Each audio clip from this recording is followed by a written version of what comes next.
Today I'm here at the Sheraton Johor Bahru, one of the newest 5-star hotels in JB right now. This place only opened in October 2025, so everything is still brand new and I wanted to come check it out myself, stay a night and give you guys my full honest breakdown. Now for those of you coming from Singapore, this hotel is literally about a 5-minute drive from CIQ Customs. This hotel sits right on top of the SKS City Mall and is also about 300 meters from the future RTS station. So the location honestly is hard to beat.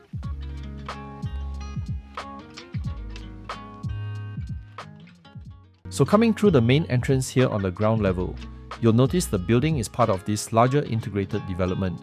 You've got the mall below and the hotel starts from level 5 upwards. The rooms go from level 7 all the way up to level 30.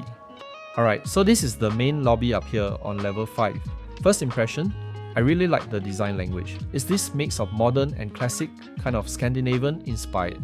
Lots of natural light coming in, the ceilings feel high, and there's a lot of open space which makes it feel quite welcoming.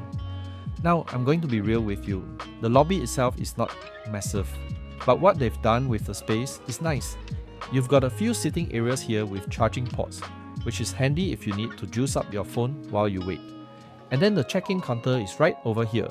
The process was pretty smooth for me, took maybe 5 minutes. Inside the hotel lobby, the whole vibe up here feels quite calm.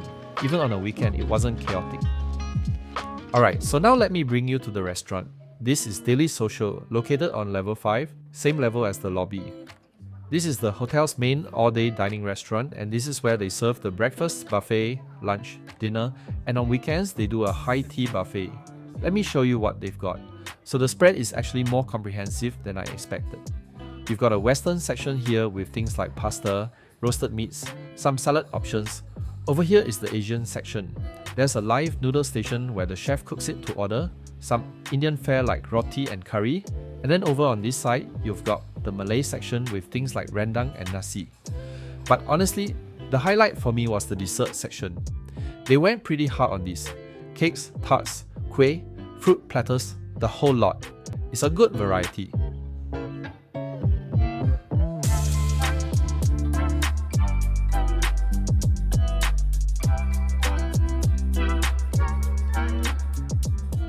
Okay, now this is the part I think a lot of you have been waiting for, the room tour. And this is the Deluxe suite. The first thing you notice walking in is just how much space there is. This feels like a proper apartment. There's an L-shaped sofa, a coffee table, and a 55-inch smart TV. The bedroom is separated, which is great. You've got a king-size bed here, and honestly, the mattress is very comfortable. Let's check out the bathroom. So this is quite generous in size. Separate rain shower and a bathtub on this side. Overall, this suite feels genuinely luxurious. If you're coming for a special occasion or you just want to treat yourself, the suite is really worth considering. Now let me show you the standard room. This is the Deluxe King. This room is genuinely spacious for a standard room category. You've got a king-size bed, same comfortable mattress as the suite, a sofa by the window.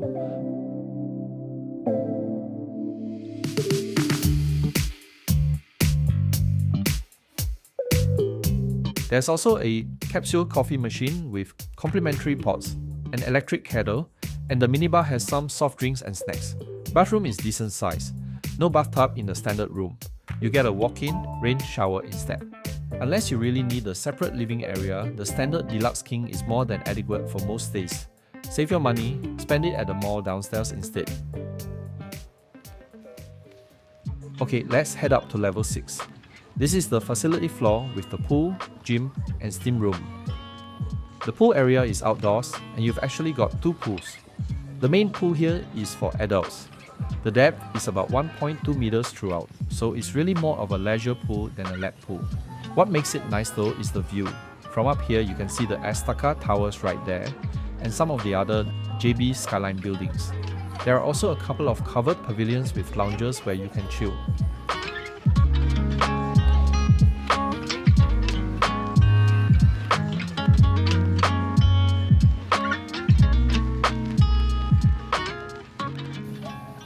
Over here is the kids pool area. Now this, They actually did well. They say it's the largest kids pool in JB, and it does have some water play features, a spray gun area, and it's designed with an ocean theme.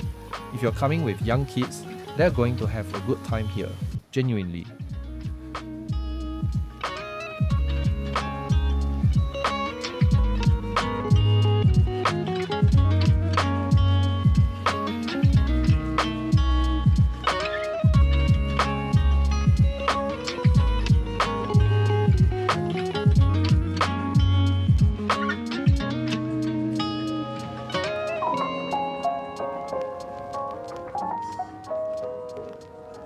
Let me show you the gym.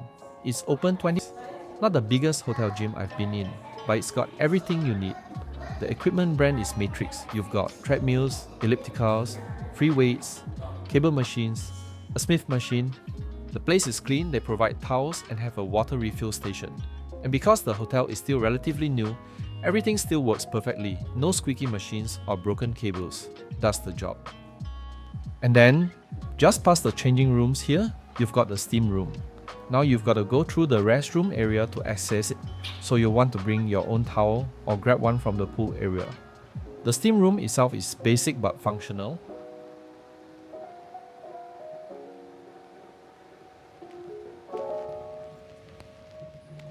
It's day 2 and I'm heading down to Daily Social again for the breakfast buffet.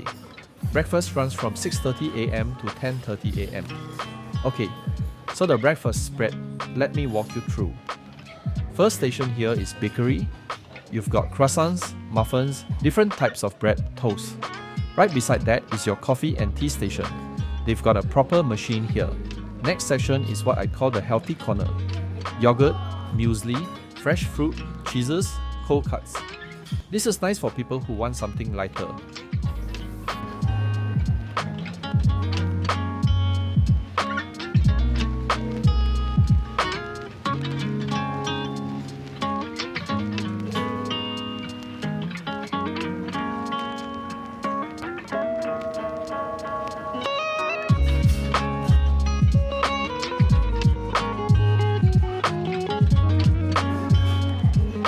Over here is the hot western section.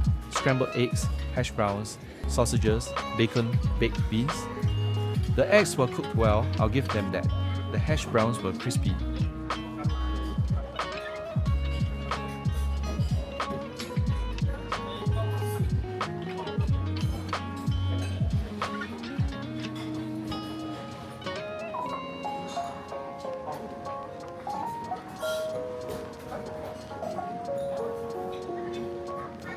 Then this side, the Asian section. You've got congee fried noodles, a live noodle station again, dim sum items.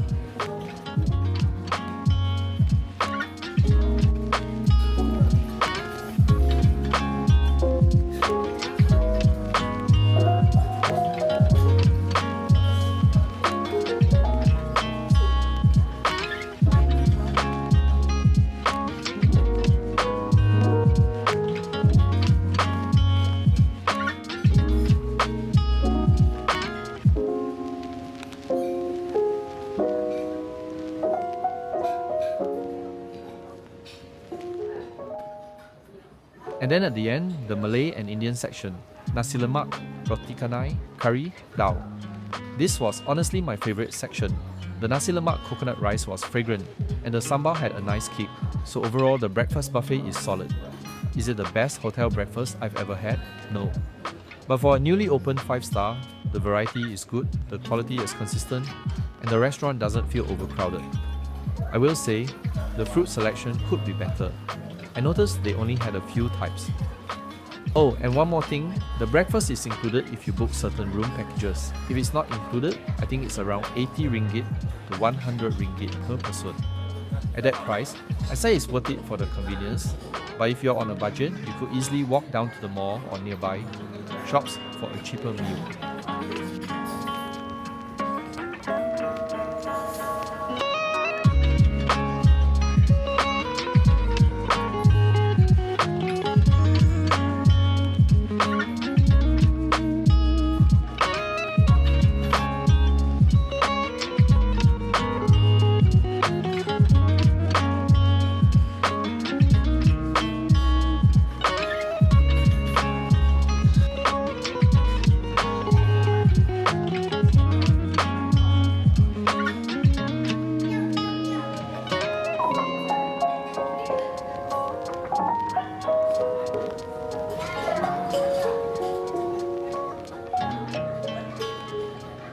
Alright guys, so that's my full tour and stay at the Sheraton Johor Bahru. Let me give you my honest final thoughts. If you're a Singaporean looking for a comfortable, convenient weekend getaway in JB, especially with the mall connection and the proximity to customs, the Sheraton JB is a really strong option. It's ideal for couples, families with young kids, and even business travelers who need easy access back to Singapore. Great fundamentals, great location, just needs the facilities to catch up to the room quality. Alright guys, that's it from me. If you found this video helpful, smash that like button, subscribe if you haven't already, and hit the bell so you don't miss my next one. Drop a comment below. Have you stayed at the Sheraton JB? What was your experience? I'd love to hear from you. I'll see you in the next video.